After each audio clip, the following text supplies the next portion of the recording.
ও wow! এটা হচ্ছে ওয়েন্ডারমিয়ার। এটা ইংল্যান্ডের নর্থে অবস্থিত। ওয়েন্ডারমিয়ার অত্যন্ত সুন্দর একটা এলাকা।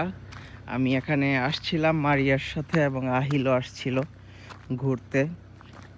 পানিটা দেখেন, অত্যন্ত পরিষ্কার একটা পানি। খুবই চমৎকার। এখানে লেক বোট, আমরা বোটে করে এখানে গেছিলাম। অত্যন্ত সুন্দর একটা পরিবেশ। ঠিক পানিটা যেমন পরিষ্কার, এরকম পরিষ্কার একটা পরিবেশ দেখেন। পাহাড়, লেক সবকিছুর মিশ্রণে যেমন একটা মানে প্রকৃতির সুন্দর লীলা খেলা, এটা ঠিক ঠিক তেমনই একটা জায়গা আরকি। মানে এখানের কোনো কিছু কমতি নাই।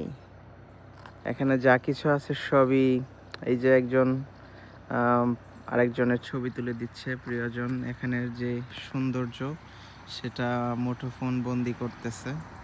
সব মিলায় অনেক সুন্দর একটা জায়গা। এই জায়গাতে আপনি আসতে পারেন ঘুরতে। খুবই ভালো লাগবে। এই ওয়ান্ডারমিয়ারটা অনেক পরিচিত এবং এখানে আসলে এখানে অনেক জায়গা আছে, পাহাড়-টাহাড় সবকিছু মিলিয়ে আপনার ঘুরতে এখানে ভালোই লাগবে।